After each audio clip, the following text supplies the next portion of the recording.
welcome to Exam It is here. So today in this session we are going to discuss about Indian polity only.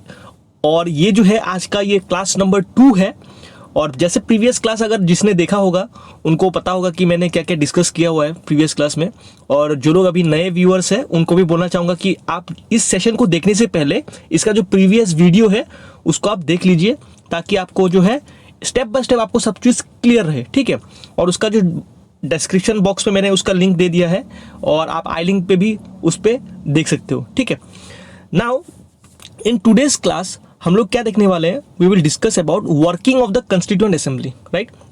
Now when we talk about the working of the constituent assembly, अब देखिए जैसे assembly बना, previous class में बोला हुआ था कि कुछ मेंबर्स उसमें इलेक्ट हो गए थे, राइट। एंड उस टाइम पे क्या हुआ कि मुस्लिम लीग ने पार्टिसिपेट नहीं किया उसमें, क्योंकि उनको क्या उनका डिमांड था कि they want a separate nation, right.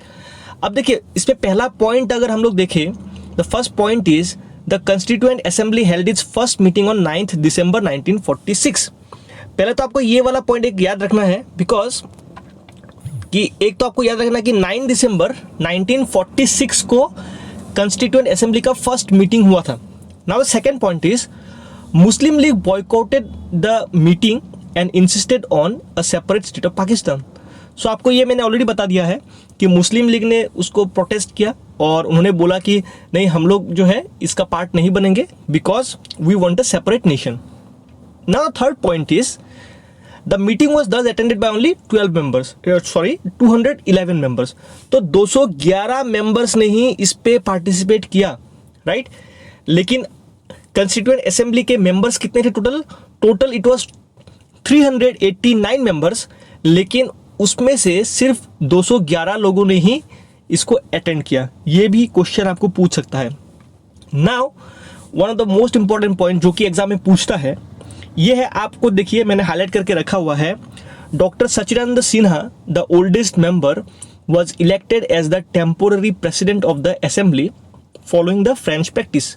तो देखिए सचिदानंद सिन्हा जो थे वो असेंबली के सबसे ओल्डेस्ट मेंबर थे। तो ओल्डेस्ट मेंबर को एज अ टेम्पोररी प्रेसिडेंट बनाने का एक मतलब प्रैक्टिस, फ्रेंच प्रैक्टिस एक्चुअली है, और उसी चीज़ को इन हमारे लोगों ने भी फॉलो किया और उनको एक टेम्पोररी प्रेसिडेंट बना दिया, ठीक है। लेकिन उसके बाद परमानेंट प्रेसिडेंट आए, और वो कौन थे वो मैंने फोर्थ पॉइंट में बोला हुआ है। Later doctor Rajendra Prasad was elected as the president of the assembly. देखिए वो है, सचिदानंद सिन्हा को टेम्पोररी पे रखा हुआ था और now doctor Rajendra Prasad became the permanent president. और fifth point is similarly both H.C. Mukherjee and V.T. Krishnamachari were elected as the vice president of the assembly. तो देखिए इन दोनों को ही H.C. Mukherjee and V.T. Krishnamachari, उन दोनों को ही वाइस प्रेसिडेंट बना दिया गया, राइट। दे वर परमानेंट, ओके। तो चलिए अभी नेक्स्ट हम लोग देखेंगे। अब देखिए इसमें देखिए changes made by the independence act of 1947 on the assembly. सबसे पहले बात करेंगे भी, अब जो लोग इंडिपेंडेंस एक्ट के बारे में नहीं जानते उनको थोड़ा सा बताना पड़ेगा कि what is this act actually. Independence act of 1947 ये एक्चुअली क्या है, ये थोड़ा आप समझ लीजिए पहले।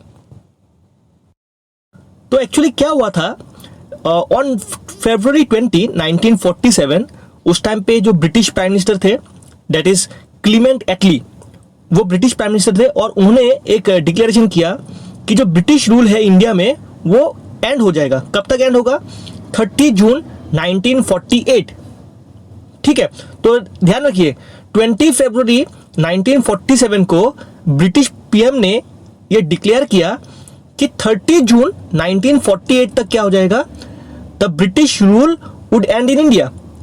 और जैसे ही ये डिक्लेरेशन आया और बोला गया कि इंडियन लोगों को पास अभी अथॉरिटी होगा, राइट, पूरा रिस्पॉन्सिबिलिटी लेने के लिए। और ये अनाउंसमेंट आने के बाद ही एक एजिटेशन शुरू हो गया, जो कि मुस्लिम लीग के जो मेंबर्स थे उन्होंने एक डिमांड किया कि हम लोगों को तो भाई एक नया कंट्री चाहिए, we want partition of the country.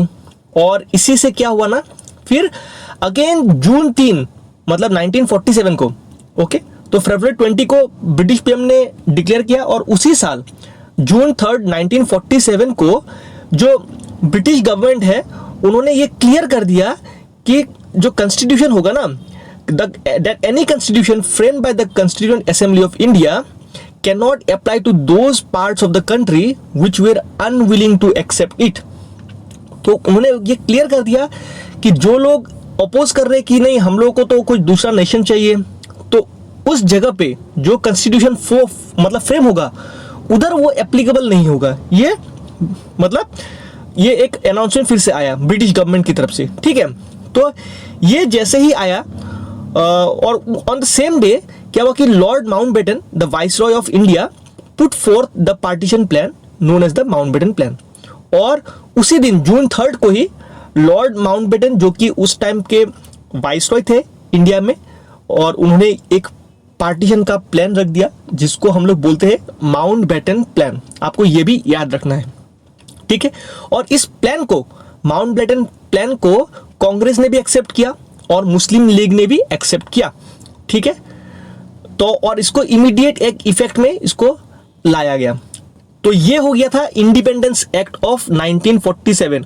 Hope आपको ये जो एक्ट है ये क्लियर हो गया होगा अभी, राइट। अब जैसे आपको एक्ट क्लियर हो जाता है, अब इस एक्ट के कारण क्या चेंजेस हो रहे हैं ये आपको जानना है। इसमें 3 मेजर चेंजेस हुए। अब 3 मेजर चेंजेस क्या थे?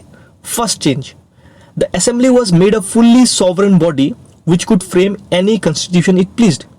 मतलब असेंबली वो सबसे सुपीरियर बॉडी हो गया जो अपना मर्जी का कॉन्स्टिट्यूशन मतलब बना सकता है, उसमें कोई आउटसाइड कुछ इंटरफेरेंस नहीं है, ठीक है।